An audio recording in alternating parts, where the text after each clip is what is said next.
The first cry came before sunrise, sharp and insistent against the pre-dawn silence of the Oregon Trail.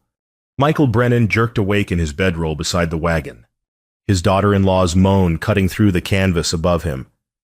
"Mr. Brennan," a woman's voice, urgent. "The baby's coming early." Michael scrambled to his feet, joints protesting. Around the wagon circle, lanterns flickered to life. Women gathered in hushed clusters, but their faces showed uncertainty. 3 weeks early, and none of them were experienced midwives. A woman pushed through the crowd with calm authority. "I'm Gladys Hartwell," she said, climbing into the wagon without waiting for permission. "Midwife." "Let me see her." Michael paced outside while dawn crept across the prairie.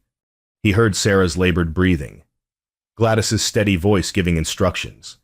The wagon master stood nearby, arms crossed, clearly calculating the delay this would cost them.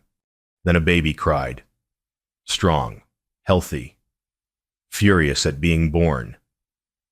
"It's a boy," someone called out. Before Michael could process the joy, another cry joined the first. "Twins!" Gladys's voice carried wonder. "Two healthy boys." Sunrise broke over the horizon as Michael climbed into the wagon.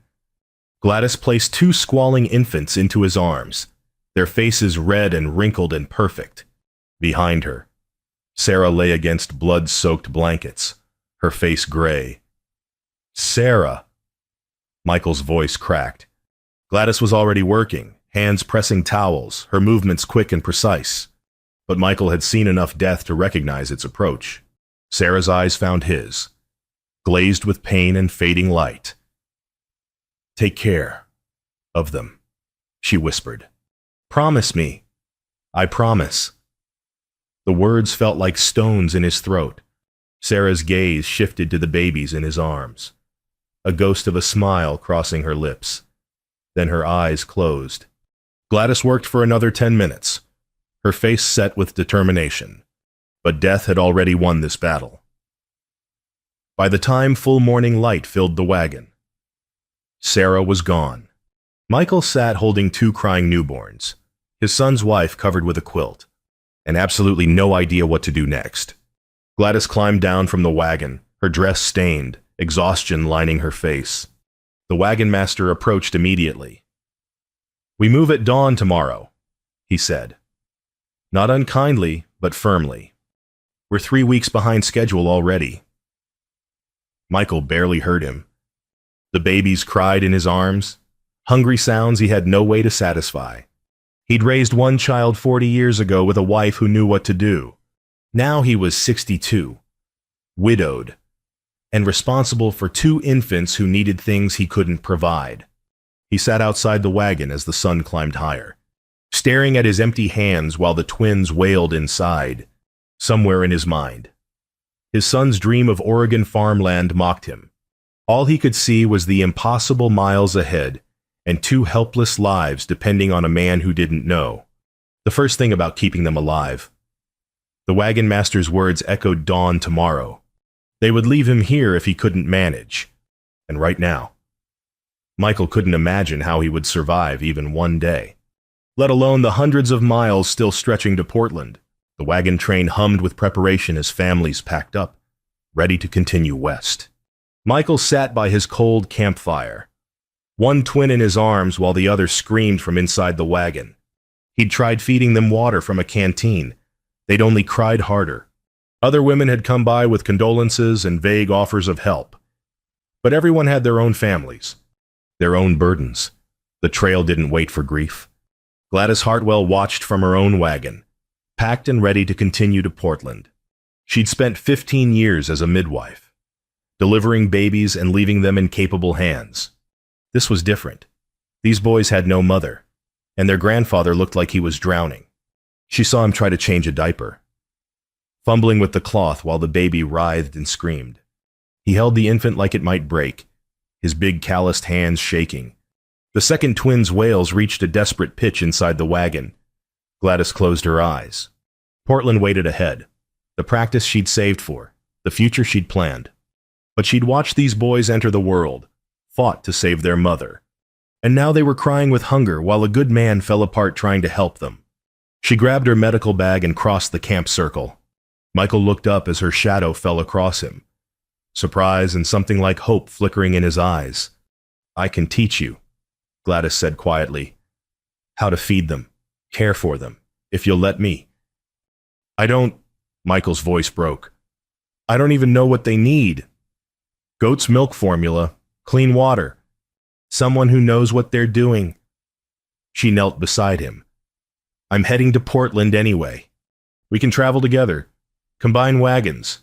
I'll teach you everything you need to know." "Yo, why would you delay your journey for us?" Gladys looked at the baby in his arms, red-faced and desperate. These boys didn't ask to be born on a trail. Somebody needs to give them a fighting chance. That evening, after Gladys had negotiated with the wagon master and traded for goat's milk from another family, she sat across Michael's campfire showing him how to prepare formula. Her hands moved with practiced efficiency, mixing the milk with boiled water in careful proportions. "Too rich and they'll get sick," she explained. "Too weak and they won't thrive. You have to get it just right." Michael watched intently, committing every step to memory.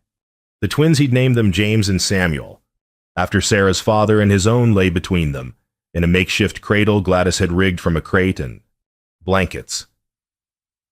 "I can't pay you much," Michael said. "Most of my money went into supplies for the journey."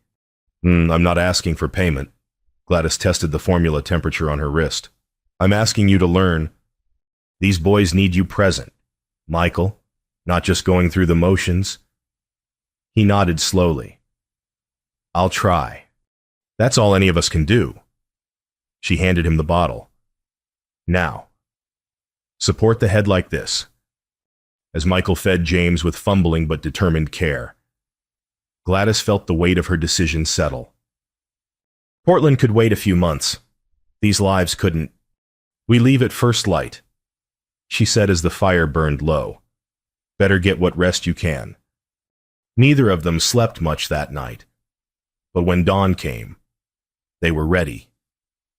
2 wagons rolled forward as one, their owners bound by an unspoken promise to 2 tiny lives that depended on them both. The first 3 days on the trail nearly broke Michael. Every time he fed one twin, the other cried. When both slept, he collapsed into exhausted oblivion, only to be woken an hour later by hungry wails. Diaper changes while the wagon rolled became exercises in chaos. His back ached from bending over the cradle, his hands were clumsy with fatigue, and his heart remained locked in grief he had no time to process. Gladys taught with patience that amazed him. She showed him how to hold a baby's head properly, how to recognize the difference between hunger cries and discomfort, how to burp them without causing spit up. But teaching took time, and the twins needed constant care. On the 3rd night, Michael stood swaying on his feet, holding Samuel while James screamed from the cradle.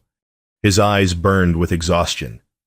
He rocked Samuel mechanically, his mind blank, his movements automatic. He was present in body but absent in spirit, and the babies seemed to sense it. Gladys took both infants from him, one in each practiced arm. "These boys need you present, not just breathing," she said firmly, meeting his eyes. "I know you're grieving, I know you're tired, but they're here. Michael, they're alive. They need you to be here too." The words cracked something inside him. Michael sat down heavily on a crate, put his face in his hands, and finally let himself feel everything he'd been pushing away. His son's death 2 years ago. Sarah's loss this week, the weight of 2 helpless lives. The loneliness of traveling west to a dream that wasn't even his. He'd lost his wife Mary to fever 15 years back. When his son Thomas wanted to go west with Sarah, Michael had sold his Missouri farm to join them. Better to have family close than die alone, surrounded by emptiness. But Thomas had taken sick in Kansas City and never recovered. Sarah had been 4 months pregnant then, determined to continue to Oregon in Thomas's honor. Now Sarah was gone too, and Michael was alone with his grandsons in the middle of nowhere, following a dead man's dream because he had nowhere else to go. "I'm 62 years old," he said finally. I barely remember how to do this, and I wasn't much good at it the first time. You're doing it anyway. Gladys settled both twins in the cradle, where they finally quieted. That's what matters. Not being perfect, just being present. The next morning, the wagon train resumed its steady westward crawl. Michael drove his oxen while Gladys sat beside him, the twins sleeping in their cradle behind them. Dust rose from dozens of wagons ahead, and the trail stretched endlessly forward. How far to Portland? Michael asked. 300 miles, maybe more. 2 months if weather holds. And Michael looked at the babies, impossibly small and fragile. 2 months of this seemed impossible. 2 weeks seemed impossible, but Gladys sat beside him with calm confidence, and the twins were breathing steadily in their sleep. He couldn't go back. Missouri held nothing but an empty farm he'd already sold. Forward was the only direction left, and these boys were the only family he had. Michael clicked the reins, and the wagon rolled on. 2 weeks into their journey, small miracles started appearing. Michael successfully prepared formula while Gladys drove the wagon. He changed James without waking Samuel. He learned that Samuel liked being walked around the evening camp, while James preferred gentle rocking in. The cradle. The routine became second nature. Wake at dawn. Feed the twins while Gladys made coffee. Drive until noon while she tended the babies. Stop for midday feeding. Continue until evening camp. Make fire. Prepare formula. Take turns eating while holding infants. Sleep in shifts through the night. Other families in the wagon train offered encouragement but kept polite distance. Everyone had their own struggles. A smile here, a wave there, occasional donations of extra milk or clean cloth. The trail forged bonds and respected boundaries in equal measure. One evening, Michael managed to soothe both twins to sleep at the same time. He'd learned their rhythms, figured out that Samuel needed more burping and James preferred being swaddled tighter. When they finally settled together in peaceful sleep, he looked up to find Gladys smiling at him from where she stirred the cookpot. You're getting the hang of it, she said. Couldn't have done it without you. Michael flexed his sore shoulders. Still can't believe you gave up Portland for this. Who says I gave it up, just delayed it. Gladys served beans onto tin plates. Portland will still be there in a few months. They ate in comfortable silence, the kind that comes from shared exhaustion and shared purpose. The twins slept between them, tiny chests rising and falling steadily. Can I ask you something? Michael said. Why'd you become a midwife? Gladys gazed into the fire. My mother died having me. The midwife who tried to save her did everything right. But sometimes that's not enough. I was raised by my father and aunt. She paused. When I was old enough, I decided I'd learn to do what that midwife did. Give women and babies the best chance possible.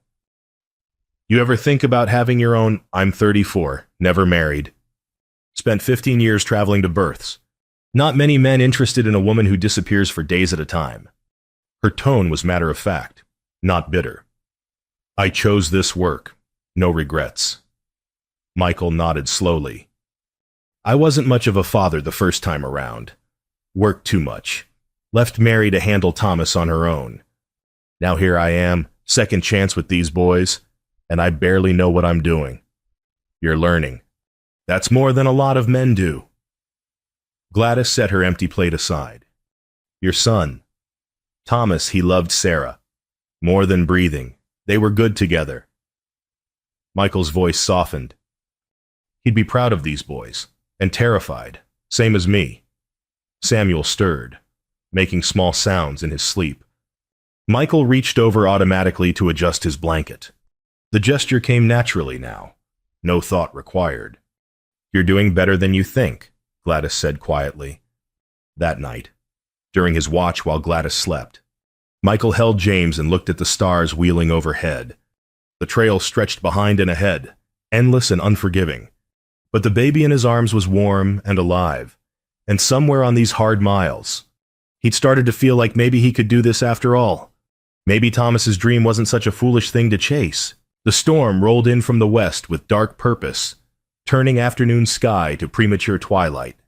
Wind hit the wagon train like a physical blow, sending canvas snapping and families scrambling to secure belongings. The wagon master called a halt, and everyone hunkered down to wait it out. Rain came in sheets, drumming against canvas with relentless fury. Michael and Gladys crowded into the wagon with the twins, suddenly intimate in the confined space. Every gust shook the frame. Water seeped through seams despite their best efforts, requiring constant repositioning of supplies to keep the babies dry. The twins sensed the tension and fussed constantly. Michael held Samuel while Gladys managed James, both of them speaking in soothing tones barely audible over the storm's roar. "This could last days," Gladys said, checking the canvas overhead for new leaks. "We've got enough supplies. For now. But keeping them dry is going to be the challenge." They arranged blankets into a nest in the driest corner, placing both twins together where they could watch them. The storm showed no signs of easing. Hours crawled past. By the second night, exhaustion and proximity broke down usual boundaries. They sat shoulder to shoulder in the darkness, listening to rain and twins in equal measure. The babies finally slept between them, tiny bodies warm in the cocoon they'd created. "Michael." Gladys's voice was soft. "Can I ask you something?" "Sure." Do you ever regret coming west?" He was quiet for a long moment. "Every day since Thomas died. This wasn't my dream. It was his. I just followed because being alone in Missouri seemed worse than this." He paused. "Now with Sarah gone and these boys, I don't know what I'm doing. I'm 62 years old. Gladys, what business do I have raising infants?" "You're doing it, though. That's what matters. Only because you're here." His admission hung in the small space between them. "Soon as we reach Portland, you'll set up your practice, and I'll be on my own again." Gladys shifted uncomfortably. She'd been thinking the same thing, feeling the same dread building as miles accumulated. Portland meant the end of this arrangement, return to her original plan.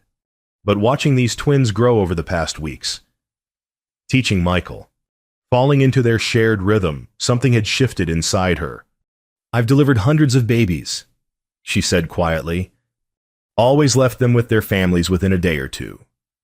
Never stayed to see them smile for the first time, or learn to focus their eyes, or—" She trailed off. "Or what? Or feel like they were mine." The confession surprised her. "I spent 15 years bringing life into the world and walking away. Maybe that's not what I was searching for after all." Their hands accidentally touched, reaching for the same twin. Neither pulled away immediately. Outside, rain continued its assault, but inside the wagon, something warm and unspoken settled between them. "These boys are lucky to have you," Michael said. "We're all lucky to have each other." Gladys replied. The storm cleared by morning, revealing brilliant sunshine and muddy trail. As they emerged from the wagon, Michael found himself asking Gladys's opinion on their route forward, not for instruction, but as genuine partners making decisions together. She noticed the shift, too. They weren't just traveling companions anymore. Somewhere in those storm-bound hours, they'd become something closer to family. The swollen river appeared as an ugly brown line cutting across their path, moving fast with spring runoff from mountain snow. The wagon master surveyed it carefully, then gave orders for the crossing. "Stay close together. Follow the marked path." One by one, wagons entered the water. Most made it across successfully, oxen straining against the current but finding purchase on the rocky bottom. Michael watched them go, mentally preparing himself. "We'll be fine," Gladys said, though her knuckles were white, gripping the wagon seat. "Just keep the oxen steady." The twins slept in their cradle, oblivious to danger. Michael clicked the reins, and they entered the water. The current was stronger than it looked. Immediately, the oxen leaned into it, and the wagon shifted sideways. Michael corrected, keeping them angled upstream as instructed. Water rose to the wagon bed, seeping through cracks. They were halfway across when the wagon lurched violently. A hidden rock, submerged but solid enough to catch the wheel. The impact threw Gladys against the side, and she grabbed for the twins instinctively as the cradle started to slide. "Hold on." Michael fought the oxen, who were panicking now, pulling in different directions.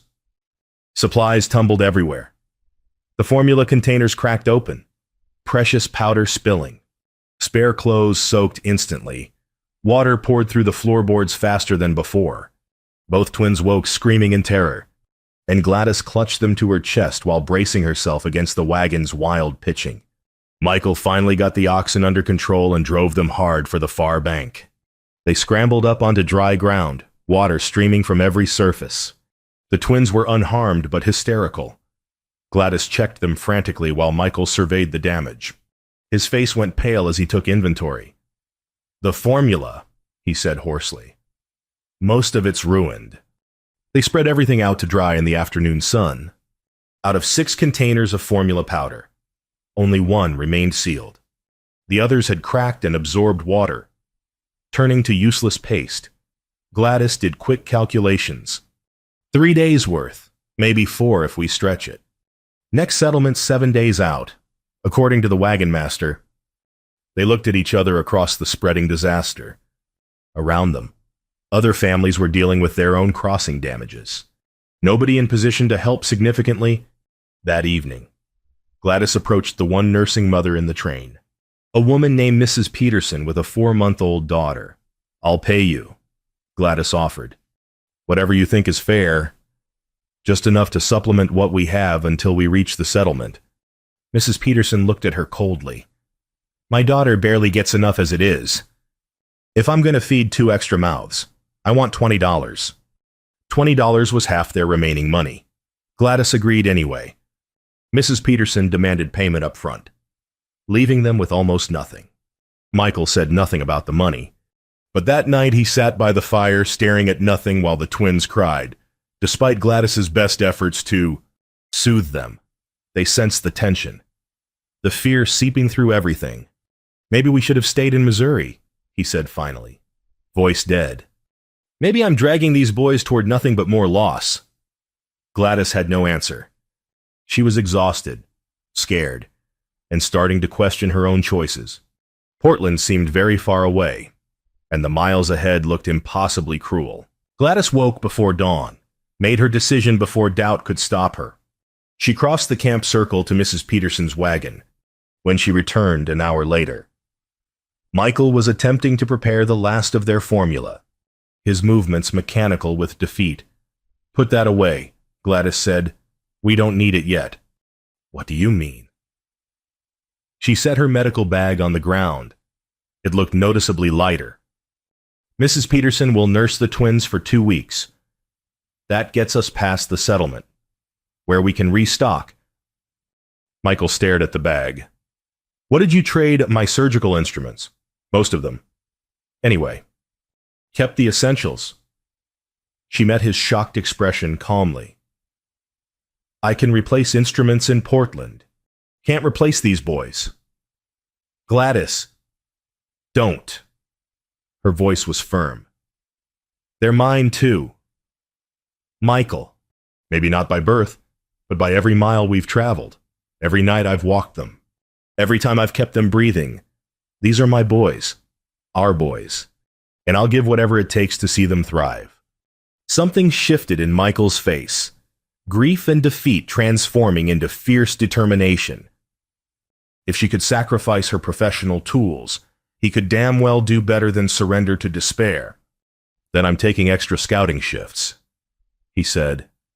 "Wagon master's been asking for volunteers. Pays a little, might earn some goodwill." He traded his watch Mary's gift to him 30 years ago to a homesteading family they passed for a week's worth of goat milk. He worked triple time around camp, chopping wood for other families, helping repair wheels, doing whatever built credit they might need later. The wagon train community noticed. Families who'd kept polite distance started offering help. A young couple donated spare blankets. An older woman taught Michael a lullaby her father had sung to her on the trail west 40 years before. Small gestures, but they accumulated into genuine support. The twins, nursed by Mrs. Peterson and supplemented with the milk Michael had bartered for, began regaining their thriving state. Color returned to their cheeks. They smiled more, cried less. James started reaching for objects with improving coordination, and Samuel found his own fingers endlessly fascinating. Michael and Gladys worked in seamless partnership now. No words needed for most tasks. He'd prepare the evening camp while she tended the babies. She'd drive while he caught up on sleep. They'd trade off night watches without discussion. The rhythm was so natural it felt like they'd been doing this for years instead of weeks. One evening, Michael held Samuel during the sunset watch.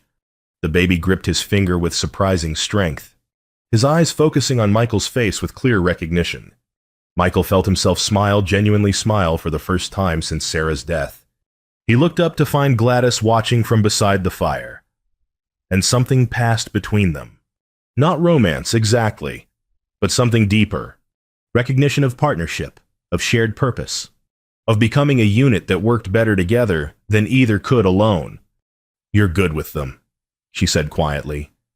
"So are you. We're good together." The words hung there, simple and true. Michael nodded, looking ahead at the blue mountains visible on the horizon. "Portland's getting close." "Yes," Gladys said, but neither of them sounded excited about arrival. The journey had become something more than transit from one place to another. It had become the crucible that forged them into family. And ending it meant facing questions neither was ready to answer. But the miles continued forward, and Portland drew steadily nearer. The city appeared on the horizon after 5 months of trail, and Michael felt his chest tighten with dread instead of relief. The twins were 6 months old now, healthy and thriving against impossible odds.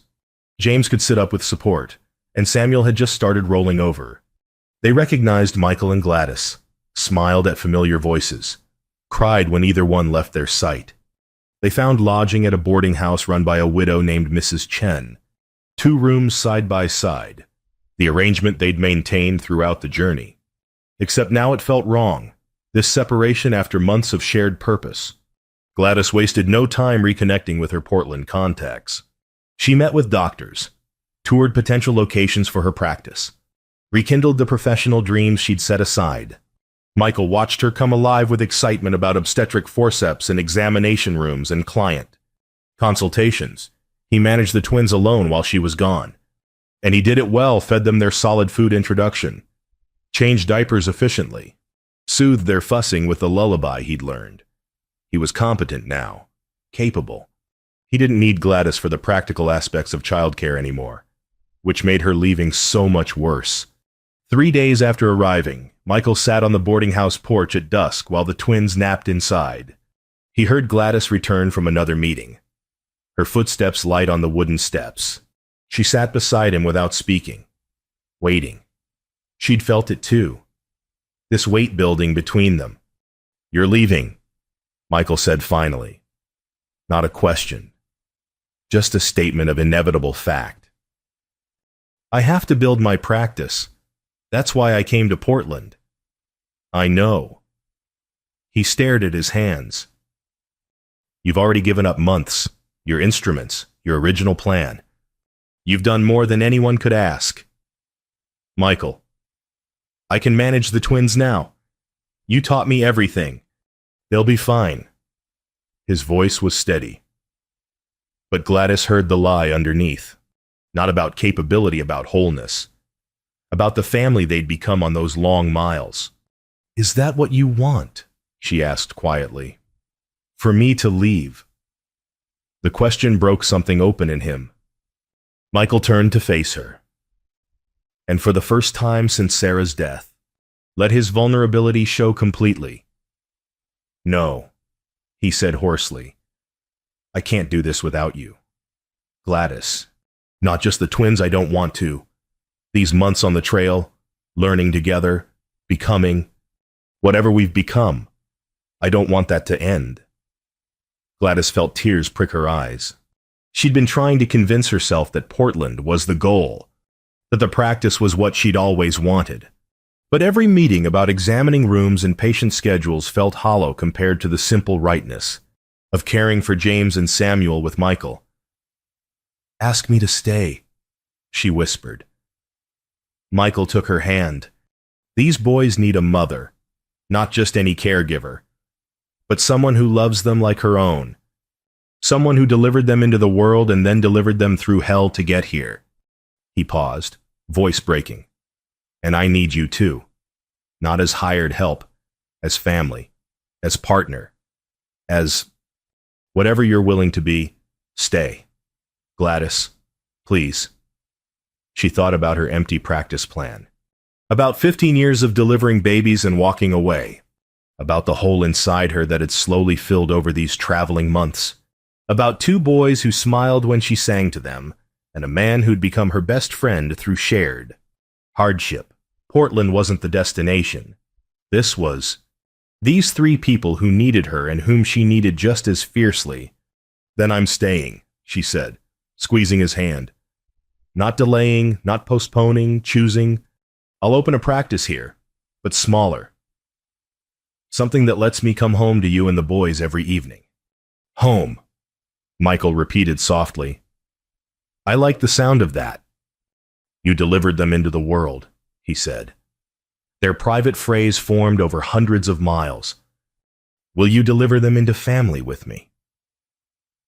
Gladys leaned her head against his shoulder. "Yes. That's exactly what I'll do." Inside. The twins started waking, their babbling voices carrying through the open window. Michael and Gladys rose together, moving toward the sounds of their sons, with the easy partnership that had carried them across half a continent. The journey was over. The family was just beginning. Snow fell softly on Portland Christmas morning.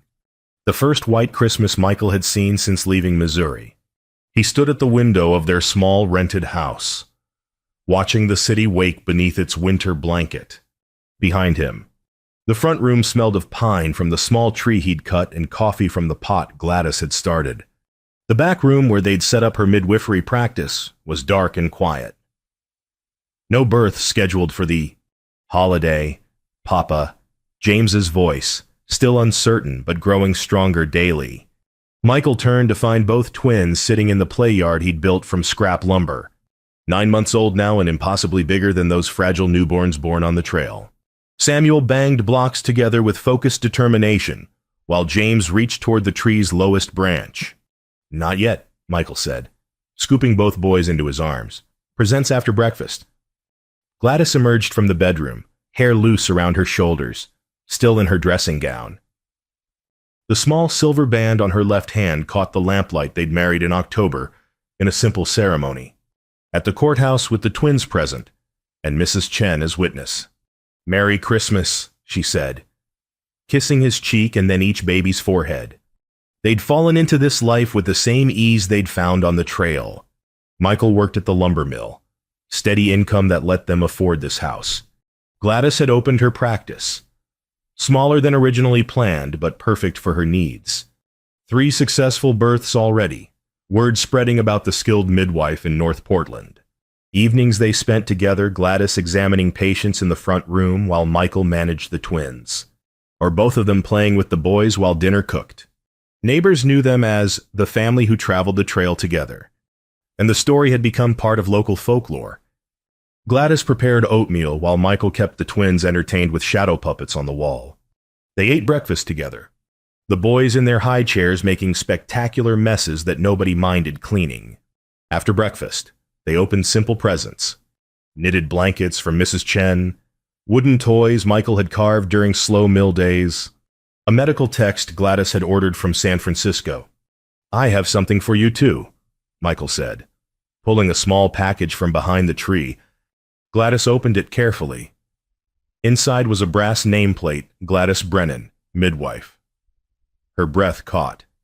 "For your practice door." Michael explained, "Figured you'd earned the name." She touched the engraved letters, thinking about how far they'd traveled, not just the physical miles, but the emotional distance from 2 strangers thrown together by tragedy to this chosen family sitting in morning lamplight. "Thank you," she whispered. pulling him close for a kiss while the twins giggled at their parents' affection. Later, after the twins napped and woke again, they bundled everyone up for a walk through the snowy streets. Other families called out Christmas greetings. The widow who ran the general store gave the boys peppermint sticks. The Lutheran pastor invited them to evening services. Back home as afternoon faded, Michael built up the fire while Gladys settled the twins for their final feeding of the day. He watched her hold both boys, one in each arm, singing softly while they drowsed against her. The scene was so peaceful it hurt something in his chest. She looked up and caught him staring. "What are you thinking?" she asked. "About that morning on the trail. How impossible this all seemed." He crossed to sit beside her. "Sarah dying, these boys needing everything, you showing up like some kind of miracle." "Not a miracle. Just someone in the right place. You were more than that." Michael touched Samuel's soft hair. "You delivered them into the world that morning. Now you've delivered them into this, into family, into home, into everything they'll ever need." Gladys leaned against his shoulder, the twins sleeping between them. Outside, snow continued falling over Portland, covering the streets in white silence. Inside, warmth and light and the sound of breathing four people who'd been strangers 6 months ago, now woven together into something unbreakable. "Sometimes the hardest miles make the strongest families," Michael said softly. Gladys smiled. "And sometimes the longest journey leads exactly home." They sat together watching the snow fall and the fire burn low, their sons sleeping peacefully between them. The trail was far behind now, but its lessons remained about endurance and sacrifice, about choosing love in the face of loss, about building family not from blood alone but from shared purpose and proven commitment. Dawn would come again tomorrow, as it always did. But unlike that terrible morning when 2 newborns cried without their mother, this dawn would find them together, complete, home. And that, Michael thought, holding his wife and sons close, was the only destination that had ever truly mattered.